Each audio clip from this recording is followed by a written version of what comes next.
The book of Exodus, chapter 19.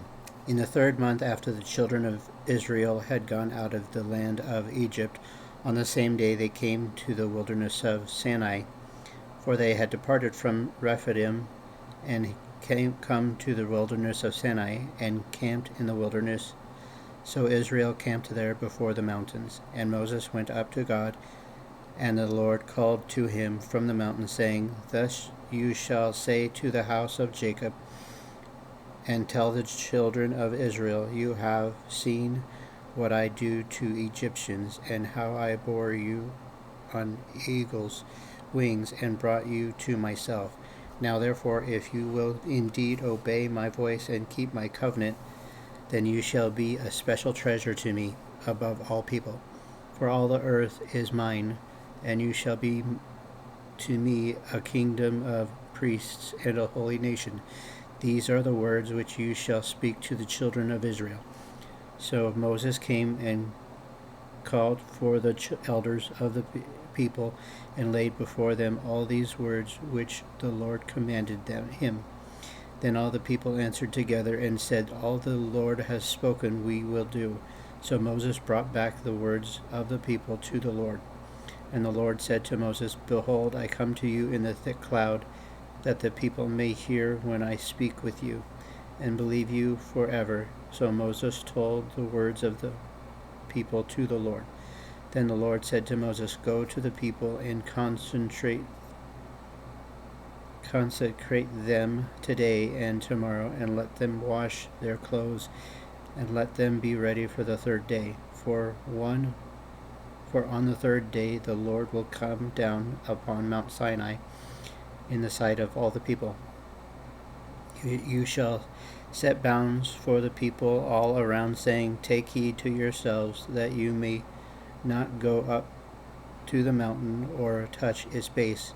Whoever touches the mountain shall surely put to death. Not a hand shall touch him, but he shall surely be stoned or shot with an arrow, whether man or beast. He shall not live. When the trumpet sounds long, they shall come near the mountain. So Moses went down from the mountain, and the people, and sanctified the people, and they washed their clothes. And he said to the people, Be ready for the third day. Do not come near your wives. Then it came to pass on the third day in the morning that there were thunderings and lightnings and a thick cloud on the mountain, and the sound of the trumpet was very loud, so that all the people who were in the camp trembled. And Moses brought the people out of the camp to meet with God, and they stood at the foot of the mountain. Now Mount Sinai was completely in smoke, because the Lord descended upon it in fire.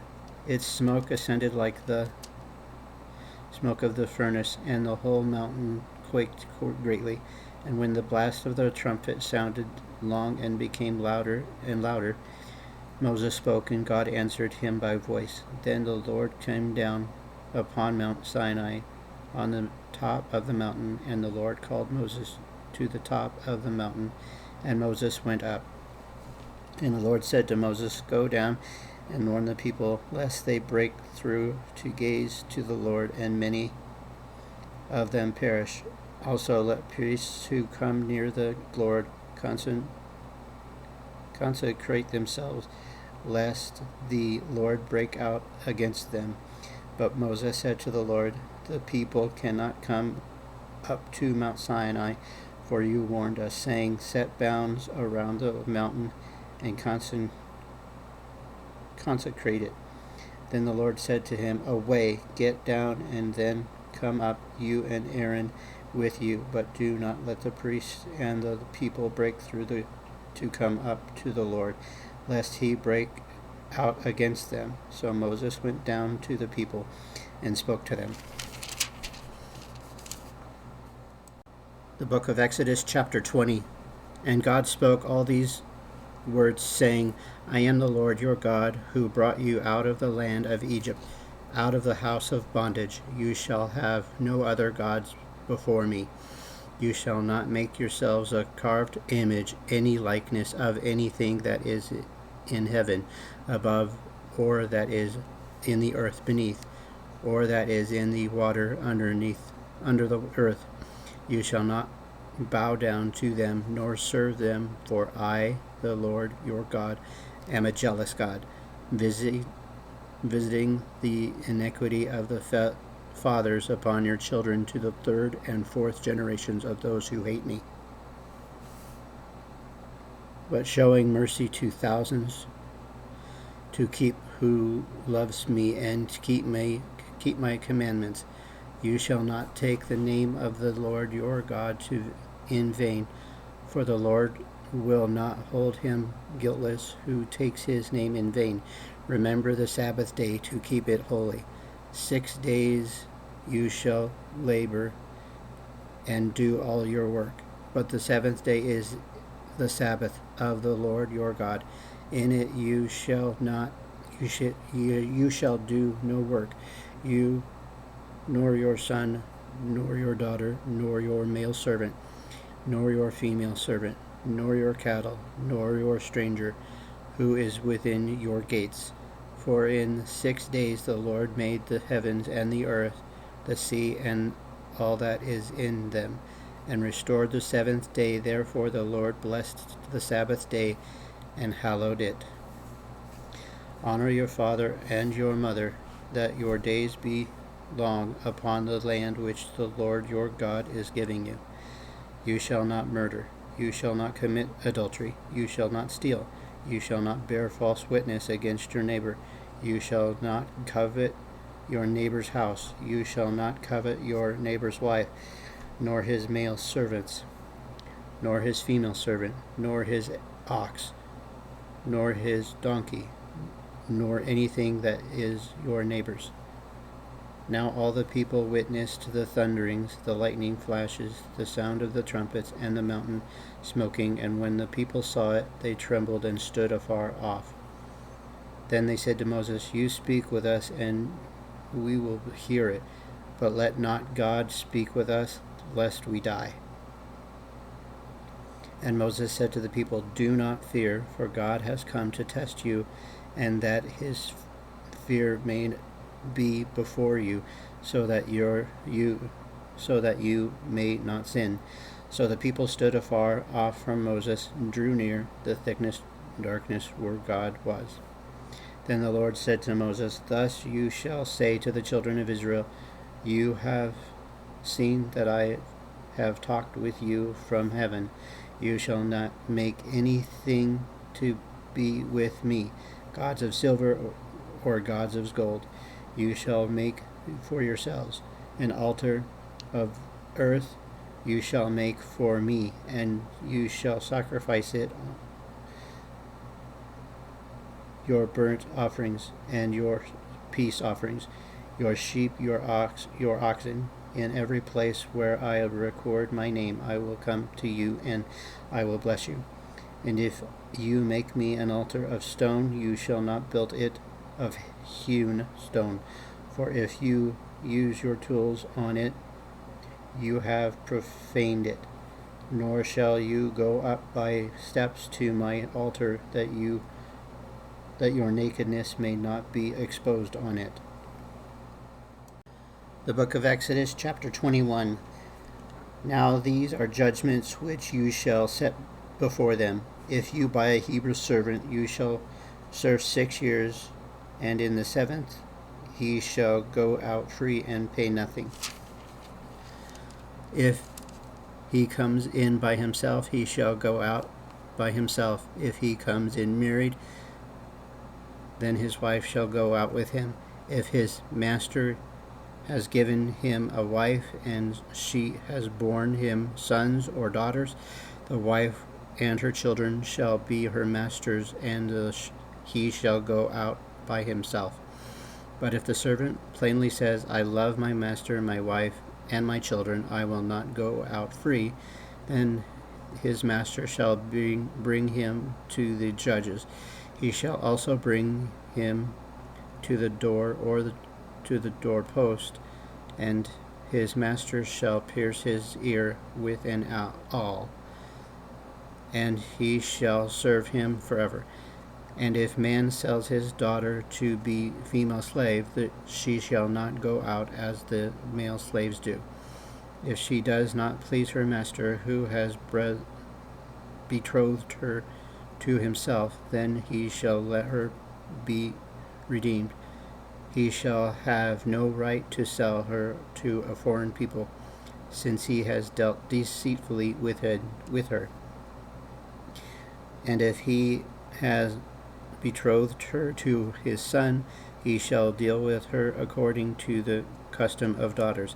If he takes another wife, he shall not diminish her food or clothing and her marriage rights. And if he does not do these three for her, then she shall go out free without paying money. He who strikes a man that he dies shall surely be put to death. However, if he did not lie in wait, by God deliver him into the hand, and then I will appoint for you a place where he may flee. But if a man acts with premeditation against his neighbor to kill him by treachery, you shall take him from my altar, that he may die. And he who strikes his father or his mother shall surely be put to death. He who kidnaps a man and sells him, or if he is found in his hand, shall surely be put to death. And he who curses his father or his mother shall surely be put to death. If men contend with each other, and one strikes the other with a stone or with his fist, and he does not die, but is confined to his bed, if he rises again and walks about outside with his staff, then he who struck him shall be acquitted. He shall only pay for the loss of his time, and shall provide for him to be thoroughly healed. And if a man beats his male or female servant with a rod so that he dies under his hand, he shall surely be punished. Notwithstanding, if he remains alive a day or two, he shall be punished, for he is his property. If men fight and hurt a woman with child, so that she gives birth prematurely, yet no harm follows, he shall surely punish accordingly as the woman's husband imposes on him, and he shall pay as the judges determine. But if any harm follows, then you shall give life for life, eye for an eye, tooth for a tooth, hand for a hand, foot for a foot, burn for burn, wound for wound, stripe for stripe. If a man strikes the eye of his male or female servant and destroys it, he shall let him go free for the sake of his eye. And if he knocks out the tooth of his male or female servant, he shall let him go free for the sake of his tooth. If an ox gores a man or a woman to death, then the ox shall surely be stoned, and its flesh shall not be eaten, but the owner of the ox shall be acquitted. But if the ox attended to thrust its horn in times past, and it has been made known to his owner, and he has not kept it confined, so that it has killed a man or a woman, the ox shall be stoned, and its owner shall be put to death. If there is imposed on him a sum of money, then he shall pay it to redeem his life, whatsoever imposed on him, whether it has gored a son or gored a daughter, according to this judgment it shall be done to him. If the ox gores a male or female servant, he shall give their master 30 shekels of silver, and the ox shall be stoned. And if a man opens a pit, or if a man digs a pit and does not cover it, and an ox or donkey falls in it, the owner of the pit shall make it good. He shall give money to the owner, but the dead animal shall be his. If one man's ox hurts another, so that it dies, then they shall sell the livestock and divide the money up from it, and the dead ox they shall also divide. Or if it was known that the ox tended to thrust in times past, and its owner has not kept it confined, he shall surely pay an ox for an ox, and the dead animal shall be his own. Thank you very much for being a part of this channel. You are awesome. And thank you for following along, whether it's morning, afternoon, or evening to you. Bye now.